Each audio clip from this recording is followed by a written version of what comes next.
Easing student debt and new measures to regulate e-cigarettes. We discuss these issues and more in this week's Capitol Report.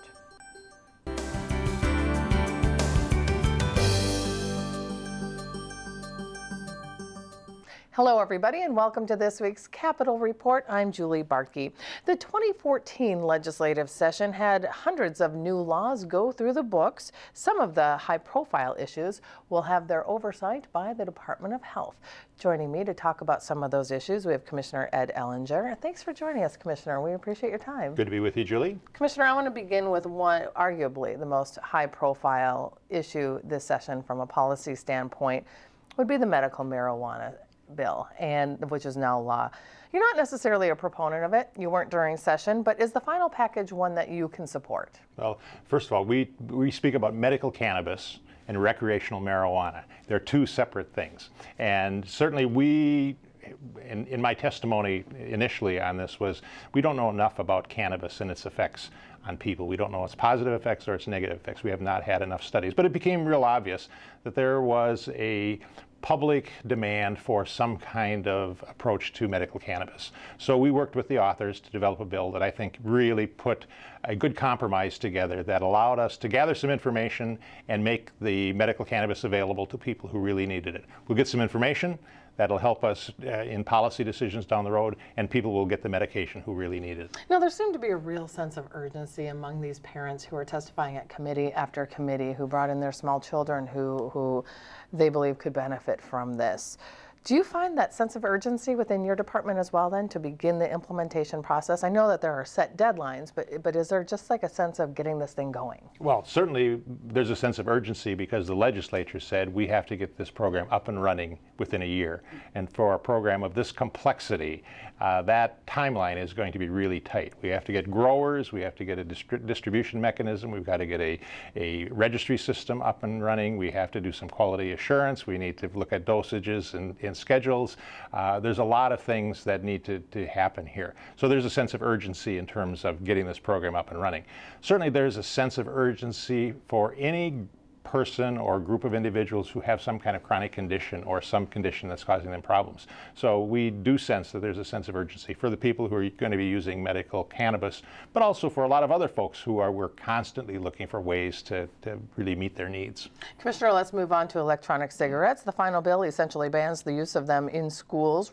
It restricts marketing measures towards minors in particular. It didn't go so far as to restrict e-cigarettes in public places, which at one point was the Senate position. So again, your agency is going to help implement and enforce this. Where does it stand at this point? And do you support the final package? Well, we certainly think that there needs to be restrictions on e-cigarettes. It's a nicotine delivery device, and nicotine is addicted. And we know that kids are using e-cigarettes in increasing numbers. The use has doubled over the last couple of years.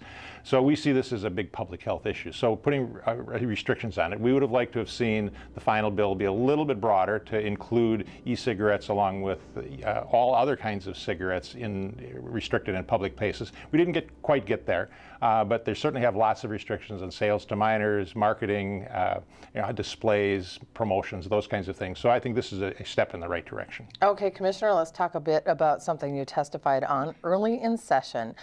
Advancing health equity, the report recently came out, and you spoke to the Senate HHS committee on this, highlighting some of the key concerns. Do you think your message was heard this session? I definitely think that people are resonating to the report that we put out on advancing health equity. I think certainly communities of color and American Indians, low-income populations throughout the state have seen this as really a way of articulating what they've been telling us for many, many years, that there are certain groups who are disadvantaged in the state because of policies and systems.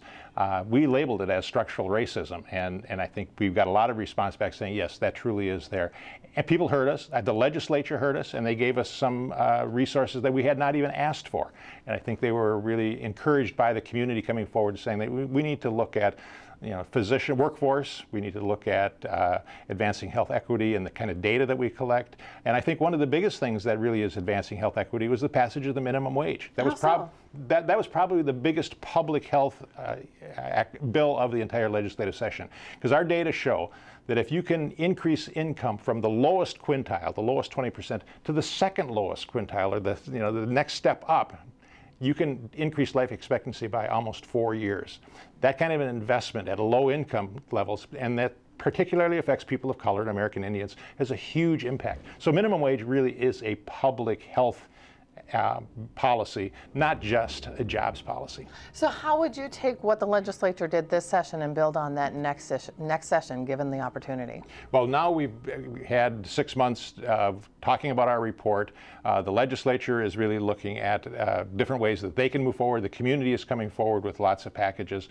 We will be doing a lot more work on our grant policies, and we're granting for populations of color and American Indians. We'll do a lot more data collection and data analytics.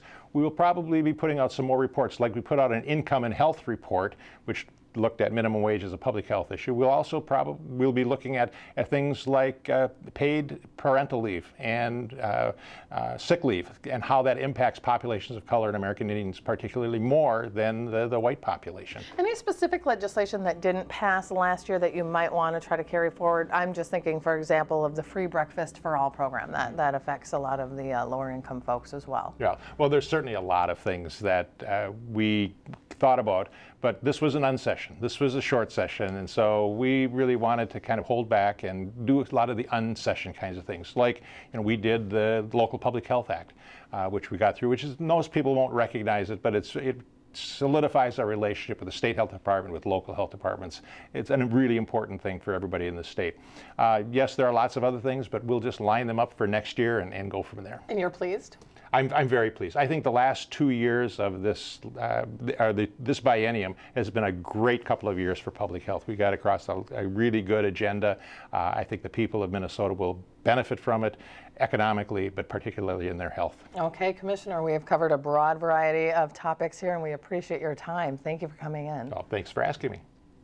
This group turned out to the Capitol to rally and rejoice in a 5% increase allocated by the 2014 legislature to those who care for many of the state's most vulnerable. Some hope this is just the beginning of increased funding for personal care assistance. We're starting to get more rewarded for the work we do, and it's going to help with turnover, because it's hard to keep people at the jobs. We're lucky at MBW. We have people that have been here 20, 25 years, but it's getting harder to replace them as they leave. We need to make sure we continue with this. There are plenty of areas in health and human services I would like to see funding no longer go to because of my political philosophy. This is an area we need to take care of. We need to take care of it long term, and we need to make sure these people who are caring for these adults with disabilities are receiving a wage to where there's some stability there, and they're not leaving to go to work at retail, big box retailers where they can make more money.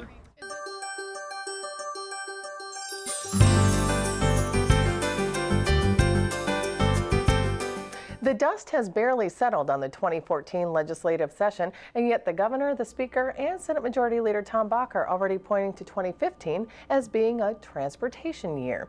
Joining me right now is Chair of the Senate Transportation and Public Safety Committee. We have Senator Scott Dibble. Thank you for joining us today. Thanks, Julie. Senator, I want to begin with, why don't we grade our highways, roads, and transit in their current condition? What grade would you give them? Well, I don't have to, because other national organizations have, and they give us a C to D grade in Minnesota for the condition of our roads and the mobility that we offer to folks in the metropolitan area for transit. We know that we have thousands of structurally deficient bridges. We have pavement conditions that are pretty bad all around the state.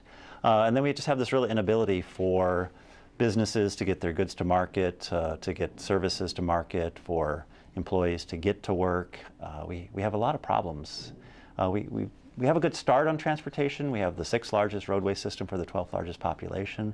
but we're just not keeping up with what we need to be competitive with other states around the country. And the goal is to establish a world-class transportation system. Before we get into what that means, I want to talk to you about your funding priorities. Do you prefer to try to generate more funding to just kind of try to get rid of the deteriorating infrastructure that you just alluded to? Or do you think that more money should go towards building new roads and bridges? Do you want to maintain what we have or add on to what already exists? Well, if you're given a choice. Yeah, well, I actually don't think those are mutually exclusive. In terms of priorities, absolutely fix what we've got. I think that's probably the most important thing to do. Make sure that our bridges are in really good shape. We got a lot of bridges, we got a lot of roads, but then really identify strategically with some precision where we need additional capacity enhancement in terms of our road system. And so we know, of course, that we have a lot of two-lane highways, state highways around the state.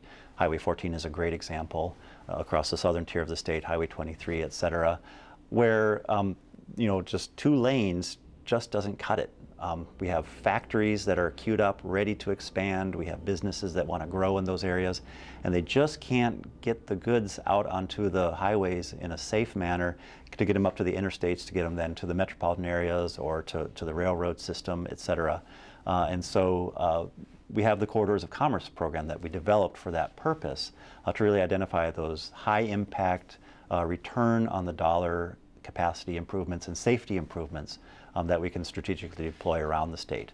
At the same time, generate the resources to keep up with what we got. If we maintain our roadways, we can keep them in pretty good shape pretty much forever. If we fall behind, what happens is the roadways deteriorate to a point where we have to dig them out entirely and replace them. That's a very expensive prospect. So what did the 2014 legislative session, what did that appropriation for transportation buy?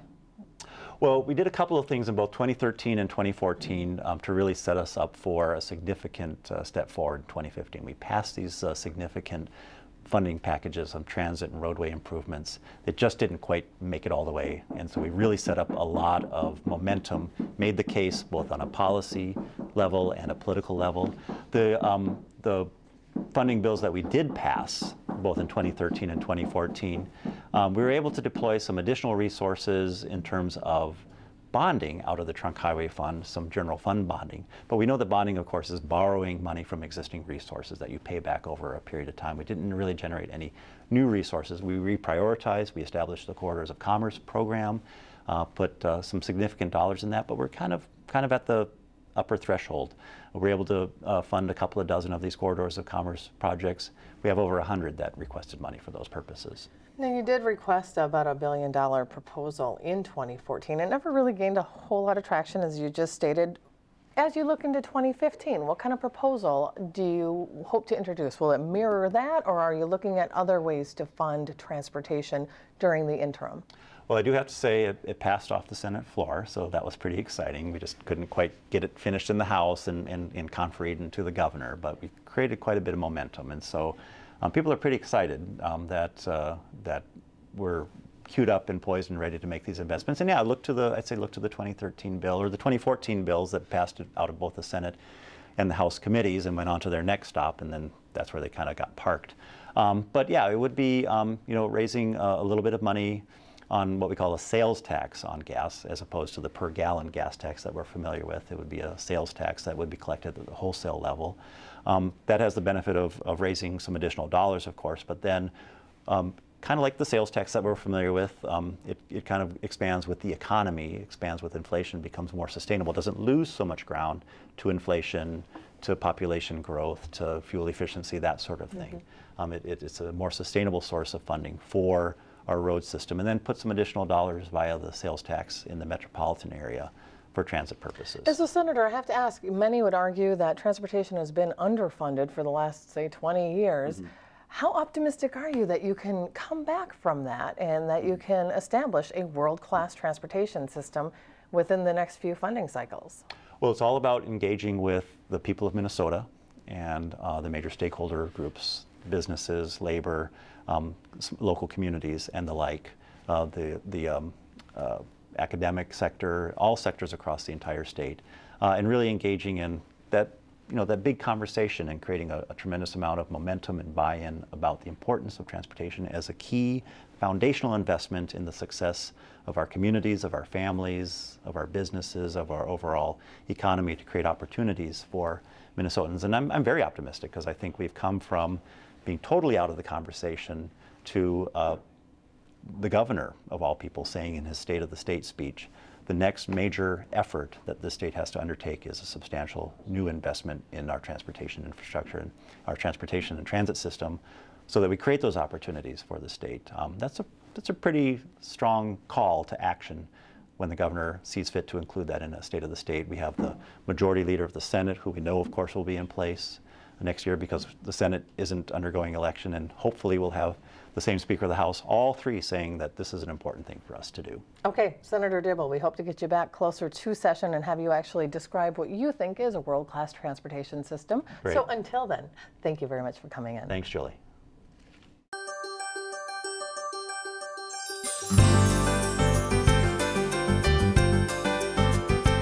The VA and veterans hospitals nationwide are currently criticized for falsifying medical reports, long waits for appointments for some veterans, and others not receiving appointments at all. Joining me to discuss this issue and how Minnesota is faring, we have the chair of the State Department's and Veterans Division, Senator Tom Saxhaug. Thanks for joining us on this topic. Always good to be here, Julie. Senator, let's begin with the broad scope of this issue. And some veterans have waited more than 90 days for appointments. That seems to be the national average. Some have even died while waiting for appointments. Former VA Secretary Eric Shasecki, resigned over this scandal, and he did say that there's a lack of integrity throughout the network. Do you think there's a lack of integrity in Minnesota's VA system, understanding it's a federal issue? Well, yeah, and let's go back to the fact, as we always say, that we've got to take good care of our veterans for the things they did for us. And we remember this, the 70th anniversary of D-Day and the like. And I do think that the spotlight was on Arizona at this time of the year. I just sit back and think, well, what's Arizona? How is Arizona different than Minnesota or any other place? Well, there's a time of the year where the migration of older people and veterans goes to Arizona. And I'm sure that that's part of the problem, is that there's just so many older veterans there that that's a problem. That's not an excuse. That's just what I think could be one of the symptoms. Good perspective. But the Minneapolis Vet Home right now is ranked as a 1A facility. It was ranked as one of 3 in the country that are 5-star. We don't have long wait times, or at least they're much below normal. And we've got a large investment, starting with the bonding bill last year, that we're going to increase the size and remodel parts of that nursing home. So I feel really good about Minnesota and where we stand with veterans. And yet the Minneapolis and Rochester VA hospitals will receive further review from the federal government. So how closely will you be watching this audit? Well, I will be watching it, because I think it's important for the state of Minnesota to if indeed the story that we're getting is not the truth, then we need to do what we need to do to get things together.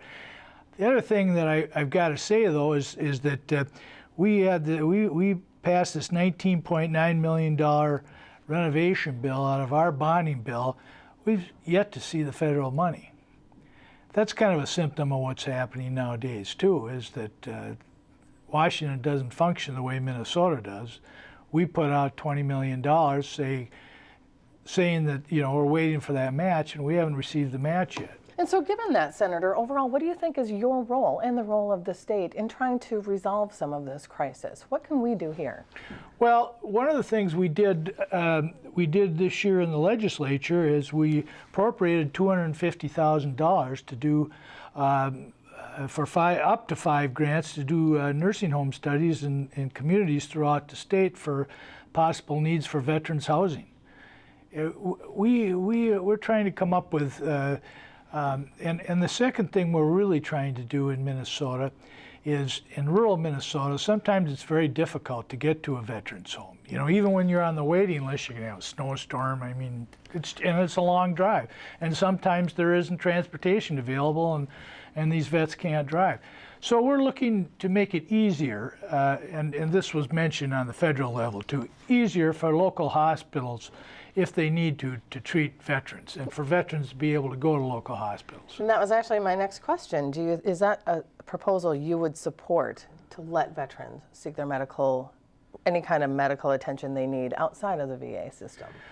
Well, I think that we need to, I don't think loosen up is particularly a good word, but if there's something that, like an annual physical that needs to be done, I think that can be done at the VA hospital. That isn't something that's life or death. But anything that needs immediate attention, I just don't think we ought to be on waiting lists. I think local hospitals, and Minnesota's got great health care, you know, have great access to health care.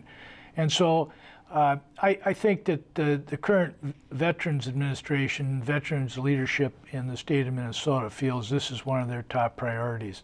And we're going to be listening very closely to that. And so given that, Mr. Chair, as all of this unfolds throughout the coming months, what do you see your role? Is there any role for the state in working with the federal government, with the VA, to try to tighten up some of these inaccuracies, some of the issues that are going on? Well, we're going to be watching very closely, and I think the cat's out of the bag. I really don't think that the federal government's going to be able to get away with sweeping this under the carpet. Does the state have any say, though? Can you go to the VA and say, look at what we're doing here, and we think this works? Well, I think that we have a pretty good federal representation. I think that our congressional delegation is very strong out in Washington, bipartisanly, and I believe they'll take care of things. I'm not really worried about our Washington delegation. Okay, and finally, encapsulate if you can, how do you think Minnesota's veterans are being treated? I think Minnesota's veterans can always be treated better, but I think that we draw the line pretty high. I mean, I think our bar's pretty high, and we've done generally a pretty good job. We're always looking for ways to improve, but I think we've done a pretty good job. Senator Tom Saxhaug, as always, thank you for joining us. We appreciate it. Thank you, Julie.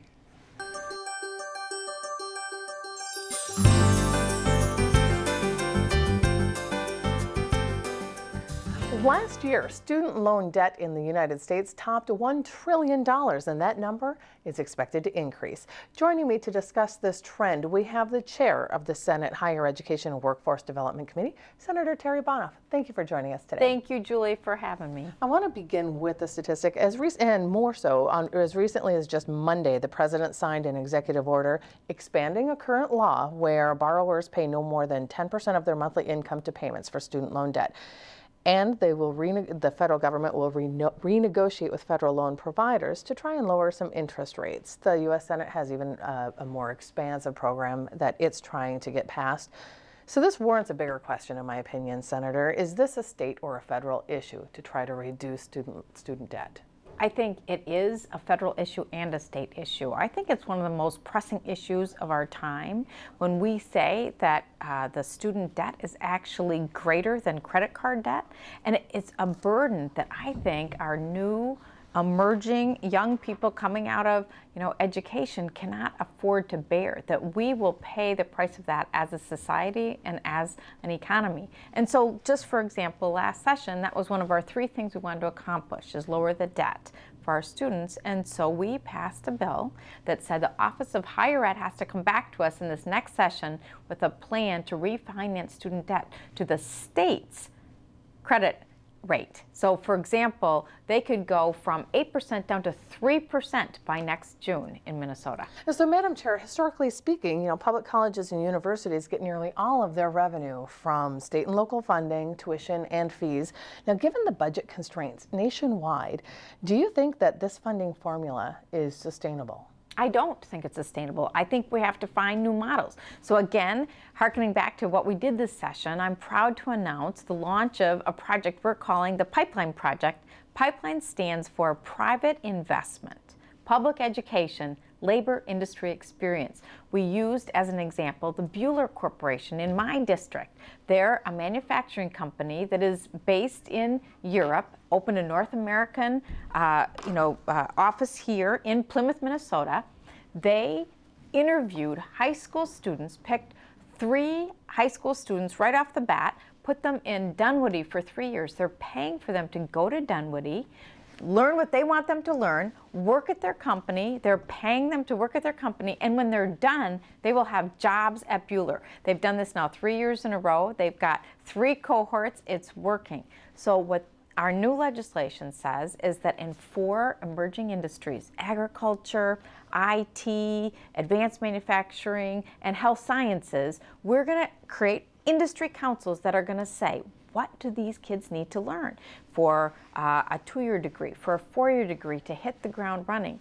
The business community says our kids don't have the skills they need. Well, let's bring them to the table. Let's help them design the program and ask for their financial support to make sure our kids, number one, can afford college, but then are ready to be their employees in their future. Do you think it's still the role of the legislature to be watchdog, per se, of operational expenses from the colleges and universities and salaries, et cetera? Do you think that the onus falls on the legislature to keep these in line? I think we have an oversight responsibility that we take very seriously. So we enacted performance funding initiatives 2 years ago when I began as chairperson. Before, we had 1% of the institution's funding would be held back for different performance metrics. We increased that to 5%, and then we made one of them a prominent reduction of administrative expenses. And since we've done that, you'll hear both the university and MnSCU talking quite often about their efforts to reduce administration.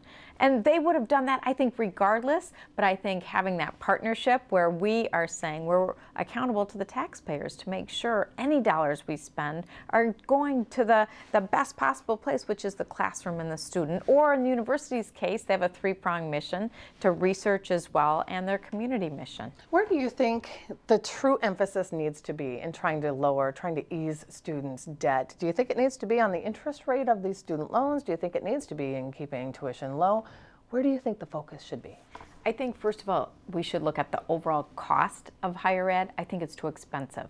I think we have a constitutional mandate to provide each and every student with an excellent education. And in the past, we considered that K-12. Well, research shows us that's not the case anymore. K-12 is no longer K, it's E, and 12 is no longer enough when we say that 75% of our workforce is going to need a post-secondary degree. So what is our constitutional obligation? And if it's in fact to provide a continuum from E through, post-secondary, then we ought to make sure that we provide at least, a good chunk of the financing.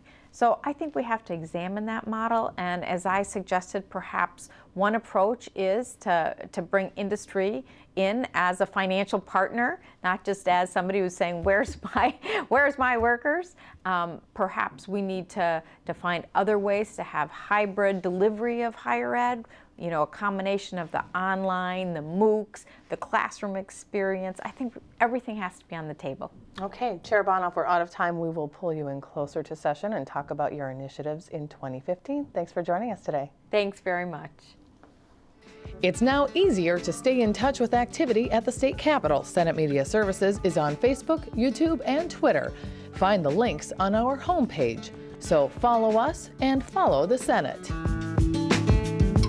And that wraps up this week's program from all of us at Senate Media Services. I'm Julie Barkey. Thank you for watching.